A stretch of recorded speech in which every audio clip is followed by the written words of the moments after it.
Assalamualaikum, jumpa dengan saya Heni Apriani. Kali ini saya akan berbagi tentang video atau membuat video pembelajaran. Situasi daring sekarang membuat kita sebagai guru atau dosen harus memikirkan bagaimana materi kita akan mudah dipahami oleh peserta didik. Baik, pembelajaran daring, seberapa efektifkah materi bisa kita sampaikan? Seberapa mudah dipahami oleh peserta didik? Lalu, bagaimana cara membuatnya? Tentu saja ini pilihan buat kita bagaimana materi pembelajaran atau materi pengajaran kita bisa lebih mudah dipahami dan menarik untuk dipelajari dalam bentuk video. Kelebihan menggunakan video untuk pembelajaran menurut saya adalah peserta akan lebih mudah memahami.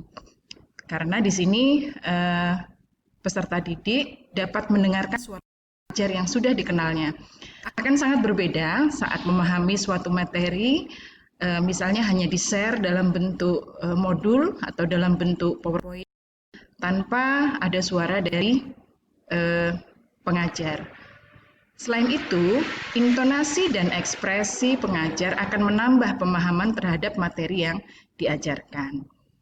Nah, di sini saya ingin berbagi bagaimana caranya membuat media pembelajaran melalui video yang mudah untuk kita aplikasikan.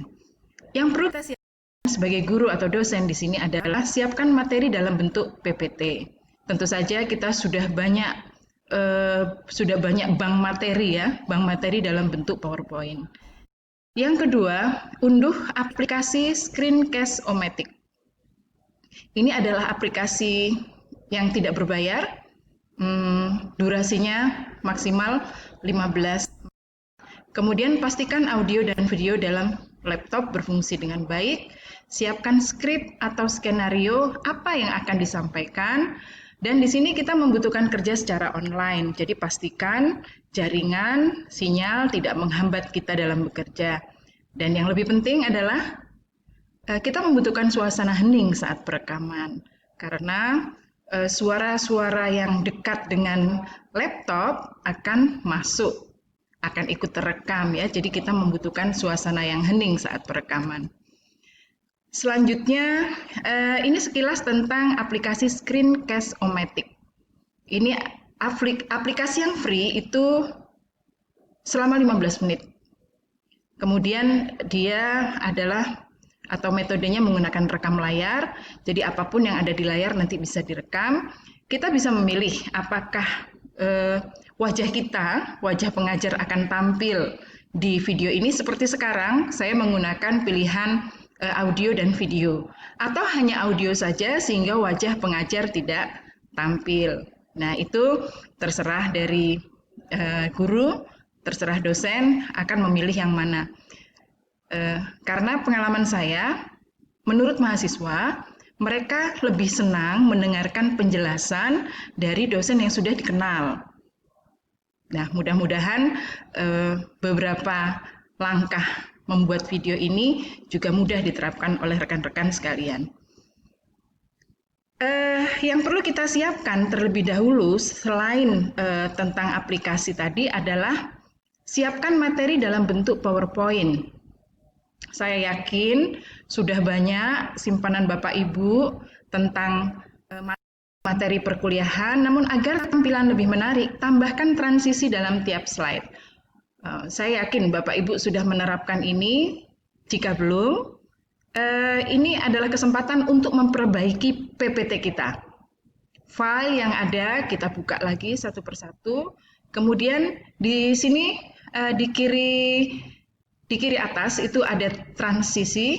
Di sanalah kita akan memilih model apa saja perpindahan slide yang akan nanti tampil di video kita.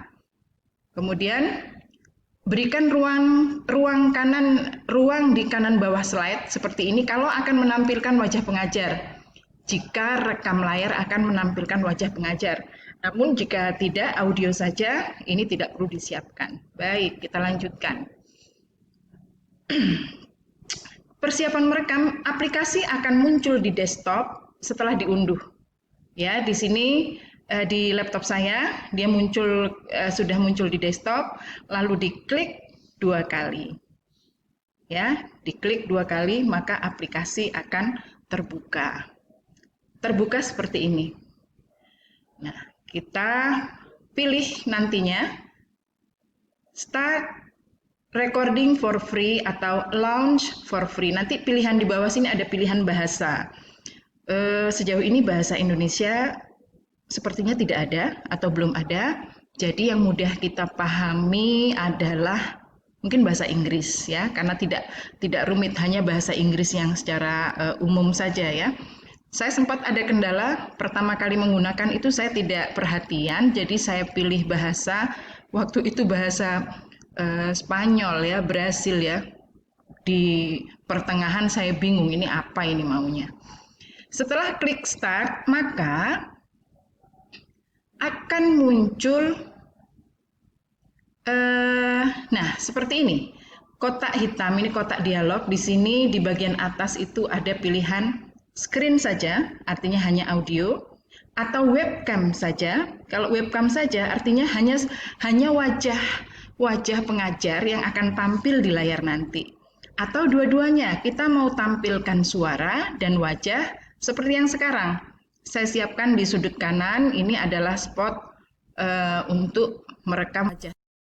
Nah, pilih screen, webcam, atau keduanya. Yang lain saya pikir ya kita pilih saja. Di sini ada nanti kalau waktu otomatis di sini tertulis 15 menit.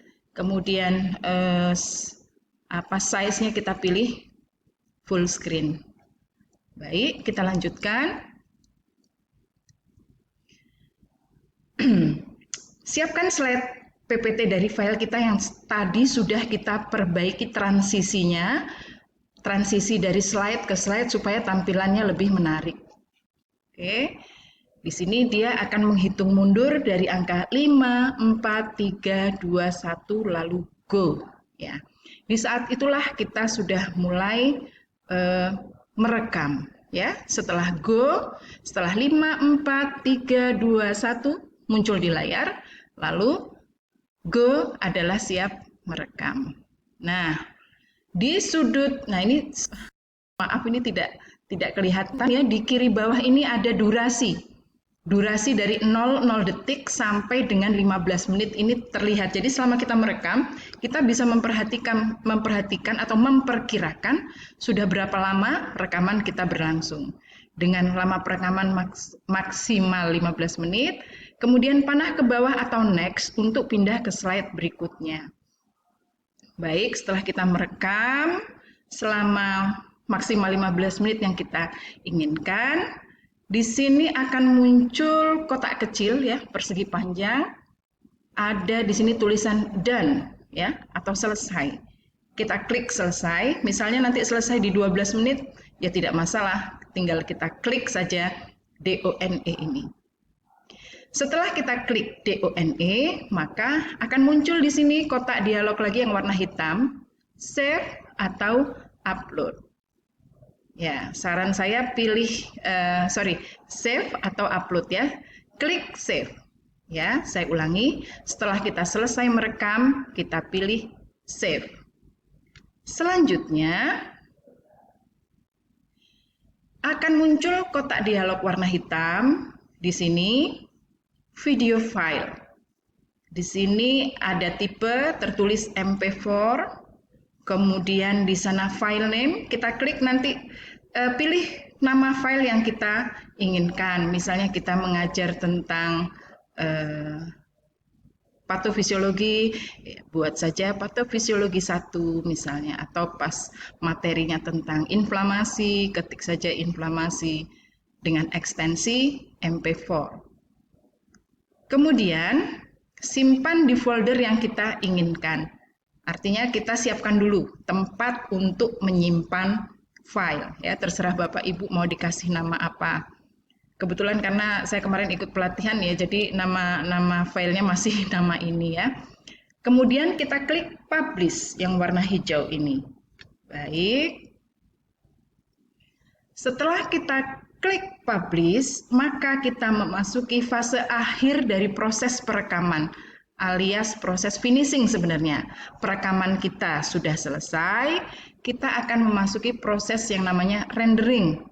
Rendering ini menyatukan antara suara dengan rekam layar yang ada di PPT tadi. Nah, ini prosesnya tergantung semakin lama. Artinya kalau proses perekamannya itu hanya misalnya 7 menit, itu dia akan renderingnya lebih pendek waktunya daripada yang 15 menit.